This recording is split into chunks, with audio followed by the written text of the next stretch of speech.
اس وقت اپوائنٹمنٹس جو ہوتی تھیں وہ گورنر پروونس کے in consultation with the chief justice of Pakistan and the chief minister اور chief justice of the high court کیا کرتے تھے. تو اس وقت وہ اپوائنٹمنٹس کسی حد تک اس میں پولیٹیکل عمل دخل زیادہ ہوتا تھا. اب چونکہ جب 18th امینڈمنٹ کے بعد جو 175A کا اضافہ ہوا ہے اس میں ایک جوڈیشل کمیشن آف پاکستان ہے جس میں زیادہ تر جو ہے وہ سپیریئر جوڈیشری کے لوگ ہیں.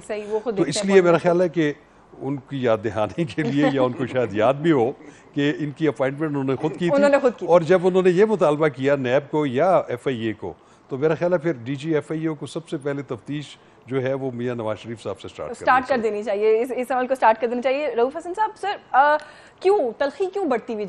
جا رہی ہے؟ میاں صاحب ہر روز پیشے کی بات جب میڈیا سے بات کرتے ہیں, گفتگو کرتے ہیں, تو دیکھتے ہیں کہ ایک دن پہلے سے زیادہ تلخ جملے استعمال کرتے ہوئے دکھائی دیتے ہیں. آپ کو اس کے پیچھے کوئی پولیٹیکل اسٹریٹجی دکھائی دیتی ہے میاں صاحب کی؟ دیکھیے جی, عدالت میں ان کو جسٹس قیوم نہیں مل رہے اور نیب میں ان کو سیف الرحمان نہیں مل رہے. میرا خیال ہے یہ ایک سینٹنس بہت کافی ہے آپ کے سوال کے جواب میں کہ ملک ریاست ایوالو کر رہی ہے, ریاست ایوالو کر رہی ہے, اویئرنیس کریٹ ہو رہی ہے, ہو چکی ہے, بلکہ لوگ سینسٹائز ہو چکے ہوئے ہیں, لوگوں کو سمجھ آ رہی ہے, پتہ چل رہا ہے. پھر اس کے ساتھ ساتھ دوسرے اسپیکٹرم کے اوپر جو لوگوں کی ضرورتیں ہیں وہ بڑھتی جا رہی ہیں, امپاورشمنٹ جو ہے وہ بڑھ رہی ہے, تعلیم کا جو معیار ہے وہ گر رہا ہے, صحت کی فیسلٹیز موجود نہیں ہے, سوشل کانٹریکٹ کو حکومت امپلیمنٹ نہیں کر پا رہی, قرضے بڑھتے جا رہے ہیں. ہر شخص جو ہے, یہ دو ڈفرنٹ حقائق ہیں, لیکن ان دونوں کا جو نتیجہ ہے وہ ایک ہی ہے کہ لوگوں میں جو لیول آف فرسٹریشن ہے وہ بہت زیادہ بڑھ رہا ہے. اب میاں صاحب جو ہیں وہ دیکھیں بالکل ایک ڈفرینٹ انوائرمنٹ میں حکومت کرنے کے یوز ٹو رہے ہوئے ہیں. وہ کہاں کرتے رہے, جنرل ضیاء کی پروٹیکشن میں انہوں نے حکومت شروع کی تھی اپنی 79 تک وہ, اس کے بعد ان کی پروٹیکشن میں جو وہ سیکھے ہوئے ہیں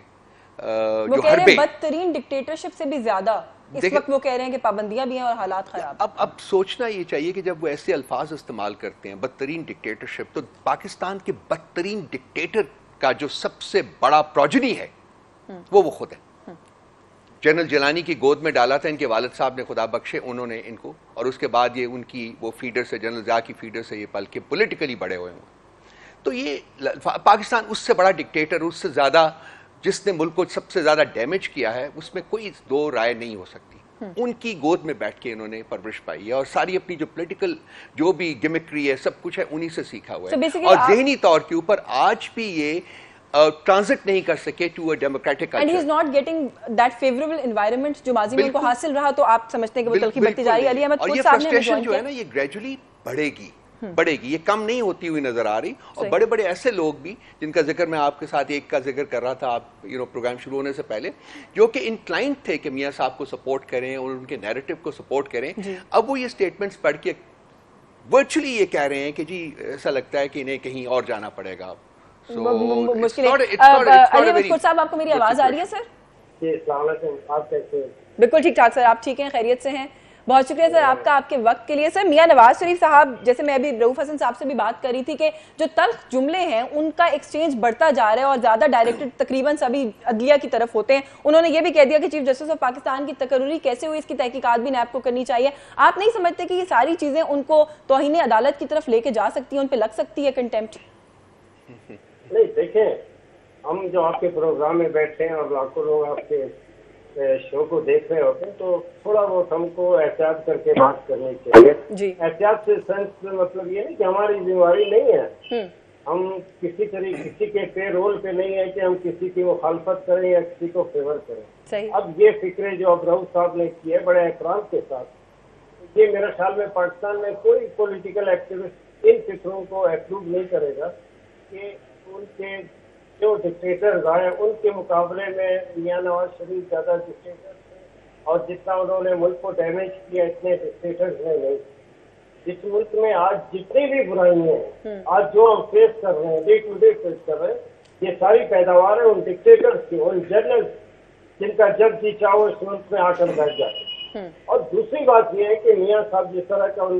ان کے کہنے کے انداز میں ایک تلخی آ رہی ہے, جس طرح ان کے الفاظ میں ایک شدت آ رہی ہے, جب ایک تھرائس الیکٹ پرائم منسٹر کو آپ جس طریقے سے, بلکہ میرے خیال میں فکرہ میں ابھی مجھے کہ